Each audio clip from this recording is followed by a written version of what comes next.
Israeli Prime Minister Benjamin Netanyahu has escalated his feud with President Biden over the war in Gaza, accusing him of holding back arms transfers in a highly public dispute, which analysts say is meant to pressure, potentially even embarrass the White House ahead of the U.S. elections.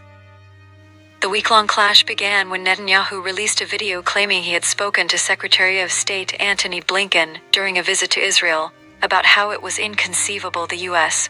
was holding back arms.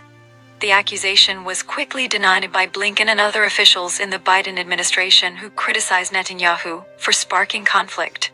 But the Israeli leader has only doubled down on his claims amid speculation that Netanyahu prefers to see a return of former President Trump, the presumptive 2024 Republican presidential candidate who is set to debate Biden on Thursday. Laura Blumenfeld, a senior fellow at Johns Hopkins University and a former senior policy advisor on the State Department's Israeli-Palestinian negotiating team, said it was clear Netanyahu was looking to swipe at Biden. "When you have one friend in the world, you don't pick a fight with that friend unless there's a better friend coming along," she said. Part of this is about Netanyahu anticipating a Trump presidency and working with the Republicans in Congress to kind of box Biden in and embarrass him during the national presidential campaign.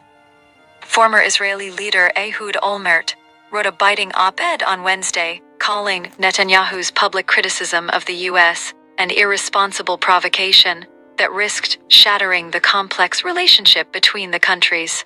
His displays of braggadocio and arrogance on television, in which he berates the President of the United States and his actions, are a master performance of irresponsibility, losing one's cool and contempt for Israel's most basic needs, and a calculated attempt to sabotage Biden's re-election campaign, Olmert said. Trump had a close relationship with Netanyahu during office as his administration moved the U.S. Embassy to Jerusalem and officially recognized the historic city as the capital of Israel. His administration also established the Abraham Accords, which saw several Arab nations normalize ties with Israel. Netanyahu and Trump had a falling out when the Israeli leader recognized Biden's election victory in 2020. But that could be repaired, said Ehud Yari, an Israel-based Leifer International Fellow of the Washington Institute.